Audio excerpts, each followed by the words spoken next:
Friends, today we are going to discuss 3-lead system for QRS axis determination of the heart in electrocardiogram.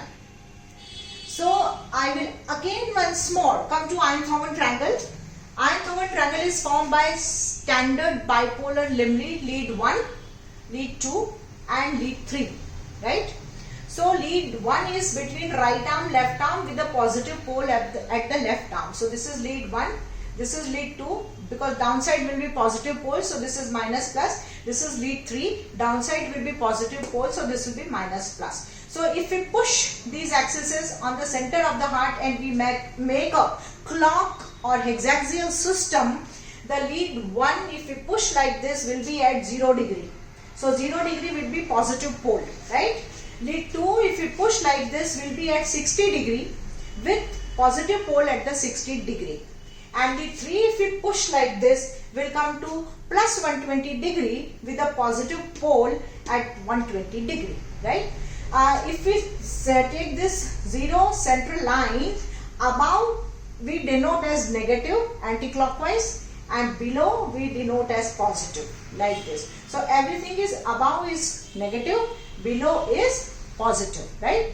And when we place our augmented leads in between them, so AVR is at right shoulder, so right shoulder is at minus 150.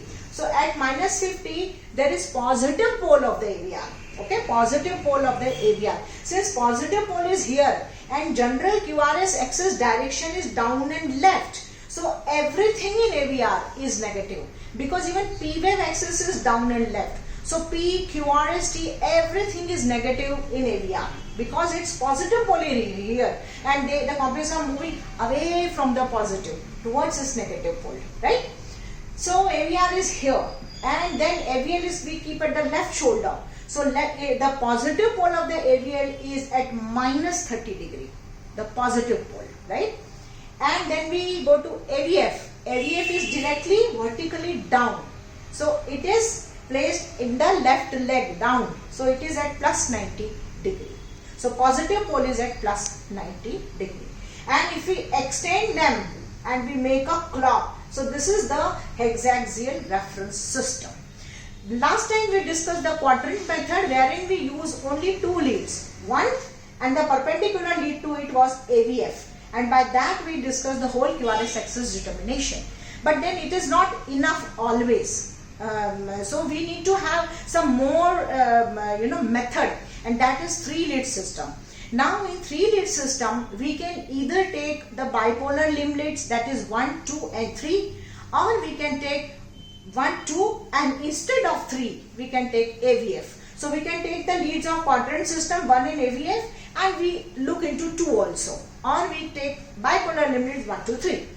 So how do we go about it? So this is the table actually. This is a very, very useful table to look into the 3 leads, right? So you're looking into 1, 2, 3, or you can look into 1, 2 and AVF, right? So what will be the normal axis? In quadrant method we learned that if in 1 it is plus and in AVF it is plus, it's a normal axis. So in 1, 2, 3, if the QRS is positive, it's a normal axis. Because lead 1 is here left, lead 2 is left and AVF is like this. So axis is going towards positive pole, so it's a normal axis. So all the 3, 1, 2, 3 will record a positive complex and that is a normal axis, right? Then left axis. Now left axis is split into 2. One is physiological left axis and another is actually a left axis. Now what is the normal axis? Normal axis is between 0 to plus 90, right? 0 to plus 90. And what is physiological left axis? Because actually that is also normal. So for left axis you have to go towards minus. So it will be from 0 to minus 30. So from minus 30 to 90 is actually a normal axis. And 0 to minus 30, since it is on the left side, we will call it physiological left axis. Then from minus 30 to minus 90, it will be pathological left axis deviation. So what about left axis deviation physiological, 0 to minus 30? Now as we discussed in quadrant method, if you look at 1 it will be positive, if you look at 3 or AVF it will be negative. So that speaks of physiological of left axis. But to confirm that it is physiological, look into lead 2. So in lead 2 it will be positive. When lead 2 it is positive, that means it is directed somewhere around the 60 degrees. So it's a normal axis. So in lead 2 it is positive, or it is biphasic. Biphasic. That means equal upright also and equal downside also. Okay. And what is the perpendicular lead to lead 2? That will be, as I said, 1, 2, 3, AVR, AVL, AVF. So AVL will be perpendicular. So whenever there is a biphasic complex, what we say?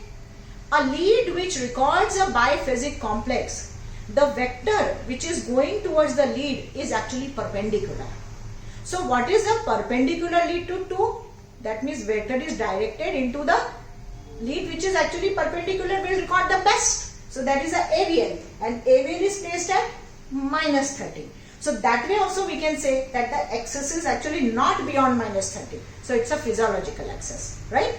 So to say that this is physiological axis, it will be positive in 1, and in lead 3 it should be negative, because they have to be opposite to say that it is left axis, but in lead 2 it will be positive or biphasic.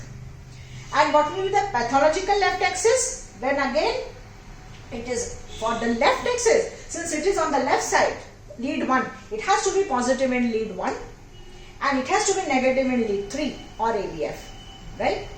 And for pathological, in lead 2 also it will be negative. So 1 it is negative, 1 it is positive, and rest of both it is negative. Then we say it is a pathological, because in lead 2 positive is here, negative is here at minus 120. So obviously the axis has moved away beyond minus 30. So it will be positive in lead 1, negative in lead 2, and negative in lead AVF, or in negative in lead 3. Now where is 3? Plus, and this is minus. So somewhere here, right? So this is beyond minus 30. So it's a pathological left axis deviation. So again I will revise for these 3. Look at lead 1, 2, 3. All positive, it's a normal axis. If it is positive in 1 and negative in lead 3, but positive in lead 2, it is physiological left axis. Or equiphasic in lead 2, it's physiological left axis.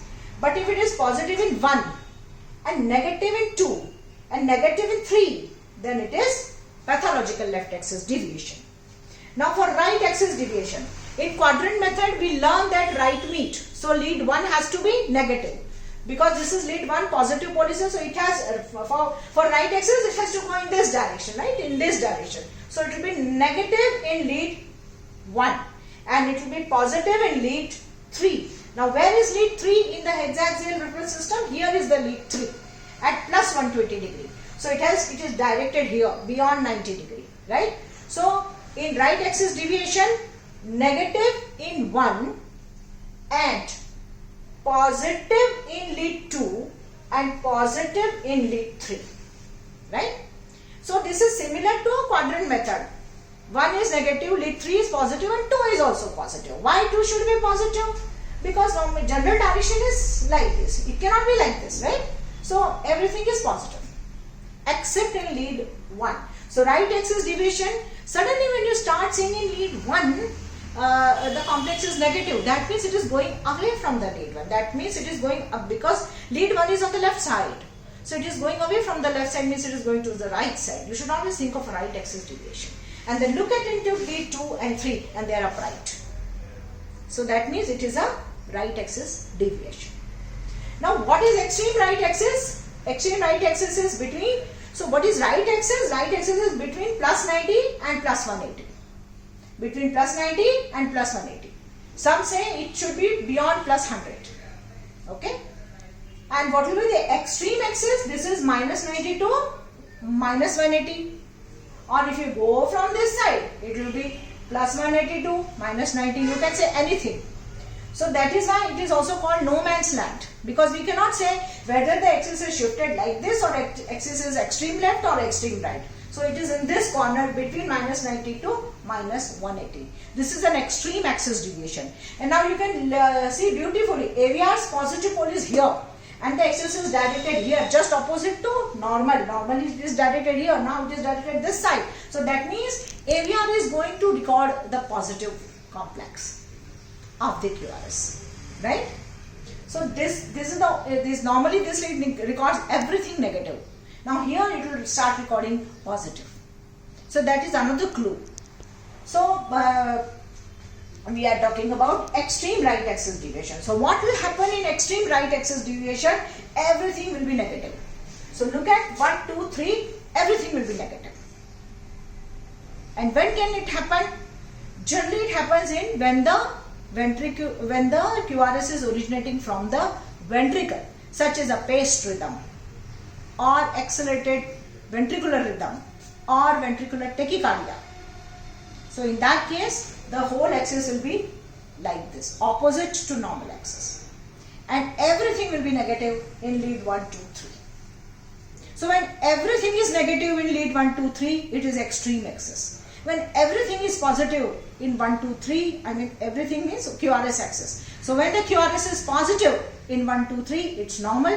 When all the QRS is negative in 1, 2, 3, it is extreme axis, right? Now when all the complexes are equiphasic in lead 1, 2, 3, actually we cannot determine the axis, right? Because all the complexes are equiphasic. So that is called indeterminate axis, where we actually cannot determine the axis. It may happen sometimes, right? So let's see it now on the electrocardiogram itself. So now today this is the first ECG, and we are going to see it on electrocardiogram, and we are going to see by 3 lead method also and 2 lead method also. So lead 1 is positive, lead 2 is positive, and lead 3 is positive. It's a normal axis. And earlier we discussed quadrant method by lead 2, 1 is positive, AVF is positive, it's a normal axis, right? So lead 1, 2, 3 is a normal axis. Now, let's see what is happening here. Now here, lead 1 is negative, you can clearly see. That means it is away from the positive pole, that means it is opposite of the left side, so it's right side. Now, so there is a right axis, it should be right axis. So if in lead 1 it is negative, and lead 2 it is positive, and lead 3 it is positive, it is called right axis deviation. By quadrant method, it is negative in lead 1, positive in AVF. Again, this is right axis deviation. Or you can see by this thumb method or whatever, right is meeting, okay? 1 is down and the lead 3 is up. So this is right axis deviation. Now what happens is, right axis deviation is generally common in neonates and infants. So whenever you are seeing an adult patient in right axis, this should actually stimulate your mind as to the cause of it, why it is. So actually why we determine axis, because it gives us a clue as to the cause of the abnormality, that there is something abnormal. Look into the cause of it. So what is happening here, you can see that there is a right axis deviation. Now there is a tall T in QRS in lead 3 and AVF, and T wave follows the QRS, so it should have been upright, but it is down. That means there is some kind of strain pattern here.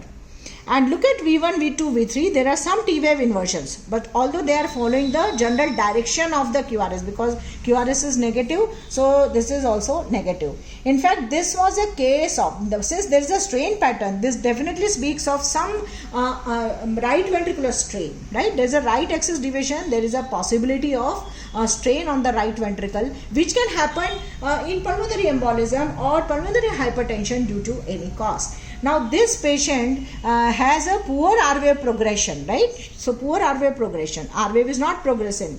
So this was a case of chronic obstructive airway disease, and the pulmonary pressure was 75. So echo was done. So this was a case of pulmonary hypertension, and that is why this axis is right. Okay. Now we come to this case. Now here you can see that there is some positive, but there is predominantly a negative. There should not be this much of deep S wave. So this is a more of a negative complex. Then so lead 1 is negative dominantly, lead 2 is dominantly positive, lead 3 is dominantly positive. So this is again a right axis deviation. So whenever there is right axis deviation, we look into the cause. Look at the V1. V1, there is RS ratio is more than 1. So there is some kind of right ventricular enlargement here. Now this was a case of actually ostium secundum ASD. So in ostium secundum ASD, you can you usually get a partial right bundle branch block. Here there is RS ratio more than 1 and there is a right axis deviation which goes in favor of ostium secundum. Alright. Now this is one more case. Now again this patient was just 21-year female, came for a routine health checkup. Now you see there is a predominantly negative complex in lead 1, positive in lead 2, positive in 3. So this again goes in favor of right axis deviation. And when you look at the negative complex, you can see that there is some broadening of the S wave. So there is some kind of slurring here. Look at V1. So V1, there is tiny R wave, then there is tiny S wave, and then there is R prime secondary, which is taller. So this is RSR, which is partial right bundle branch block, and you to confirm it, you see in V6 also, and there is slight slurring and small S wave in V6. Now, and why partial? Because the QRS duration is less than 100 milliseconds. Okay, so this is a partial right bundle branch block with a rightward axis deviation. Now this patient came for a routine health checkup. So obviously we said we cannot leave her like that with this ECG. So her ECG was done, echo was done, and this revealed ostium secundum ASD. So ostium secundum ASD can give rise to partial right bundle branch block with rightward right axis or a normal axis. But in this case, the QRS axis was right. You can see the axis given here is 98. So it is more than 90, right? And in this, just show this. Yeah.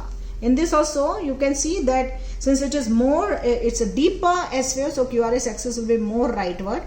And you can see here it's given 108, right? Okay. So now we come to this ECG. Okay. Now again you see there is a significant S wave in lead 1. So there is a negative, more negative complex in lead 1, positive in lead 2, and again positive actually in 3. And if you are not sure whether this is clearly positive, look into AVF. This is positive. So this is again a right axis deviation, and you can see that there is definitely broadening of the QRS complex here. All right. So this is a right bundle branch block, and to confirm that, go into V1. Now V1 clearly showing a tiny R wave and tiny S wave and secondary tall R wave, right? So how much tall it is? It is more than 10, 11, it is 12 millimeter tall. So this speaks of right bundle branch block. At the same time, it is also suggestive of right ventricular hypertrophy because the R wave is really tall, more than 7 millimeter. So you see right bundle branch block, and again you go and see V6. So there is slurring of the S wave, broadening of the S wave with a small S wave in V6, because ideally you should not have any S wave in V6, right? So this is again right bundle branch block and right axis deviation, and there is a right ventricular hypertrophy also suggestive. All right. So this case was actually VSD with pulmonary stenosis, and there was right ventricular hypertrophy in the echo. So right axis deviation, you should always worry about the cause. Okay. And how the axis is 129 mentioned here. So this is right axis deviation. Now we come to this. I used to think that right axis deviation is not that common, but somehow the ECGs today that I have for presentation are all showing right axis actually. And now this is 39-year female, right? And you see the clear S wave. So negative in 1, positive in lead 2, positive in 3, or positive in AVF. So clear cut right axis deviation, and you can see this is 116. So this is right axis deviation, right? And now go to V1, because whenever there is right axis, look at into V1. What is happening here? So tall R wave in V1. So there is evidence of right ventricular hypertrophy. Okay, there is no slurring in V6. So it's not. It is more of a RVH pattern. And now look at there are T wave inversions also. So like little bit of strain. So it speaks of pulmonary hypertension. So there is tall R wave in V1, V2, and then there are T wave inversions in V1, V2, V3. So this speaks of right ventricle under strain. And look at, to confirm that, we look into inferior leads also. Look at inferior leads. Lead 2 also showing T wave inversion, 3 also showing, and AVF also showing. So when inferior leads and V1, V2, V3 both show T wave inversion, that speaks of RV strain. So this is clear cut right ventricular hypertrophy, right axis deviation with pulmonary hypertension. But what else is there? Look at the P wave. There is some element of LA enlargement here, and possibly right atrium also. Here also, you see there is broadening. Duration is also broadened, and the length is also gone up. So there is left atrial enlargement. So whenever you see right ventricular axis right axis deviation with and RVH with left atrial enlargement, then think of mitral stenosis or mitral valvular disease as the cause. So this patient was of rheumatic heart disease with severe mitral stenosis. Okay. Now this is the commonest scenario in clinical practice for right axis deviation that we come across. Now what is that? Look at 1. Now you see that there is some abnormality here, because everything is inverted. Mind my words, everything. P is inverted, QRS is inverted, T is inverted, and this one is looking exactly like AVL. Okay, so that means the both left sided leads are looking exactly similar. So what has happened? The left and right leads have been switched. So look at AVR. AVR is showing a positive complex. QR is positive, and this is so if you go by the axis, lead 1 is negative, 2 is upright, 3 is upright. So right axis deviation. But what makes you think that, oh, this is looking abnormal? Immediately, because everything is inverted. In this, like, can you go up here? Here it was negative, right? But T wave was upright. Even look at here. Here the QRS is dominantly negative, but T wave is upright, P wave is also upright, right? And AVR is negative. Now here in lead reversal, what happens is lead 1 is completely inverted and lead AVR is completely upright, and lead AVL is resembling the lead 1. So this was a lead reversal. And why it is not dextrocardia? Look at into chest leads.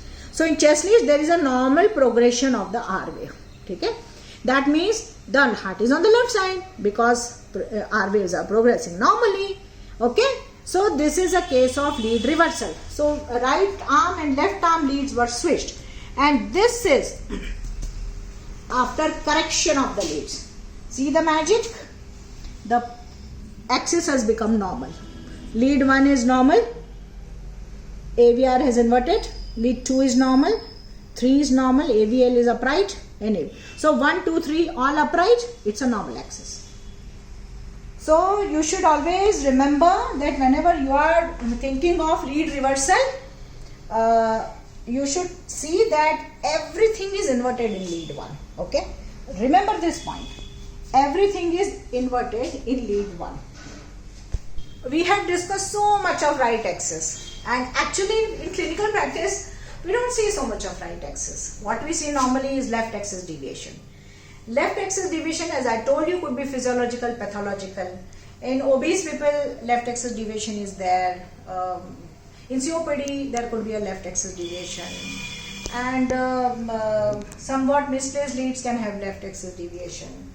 Now this is a case of, and there are of course bundle branch blocks, fascicular blocks, they can deviate, like left anterior fascicular block has a left axis deviation, and posterior fascicular block has a right axis deviation. So you can have left anterior fascicular block, left ventricular hypertrophy, left bundle branch block, and coronary artery disease, all can shift. Inferior wall MI, all because there is inferior wall, so the axis will be shifted up. So axis can be shifted, right? Now look at it to this case. So lead 1 is upright, lead 2 is negative, and lead 3 is negative. So what is this? Left axis deviation. Since 2 is also negative, it's a pathological left axis deviation. And you see this is minus 60, right? So it's a pathological left axis deviation. Now we should think about the cause. So clearly you can see Q waves in lead 2, lead 3 and lead AVF, right? And with T wave inversion. So T wave and slight curving also of the ST segment in 2, 3 and AVF.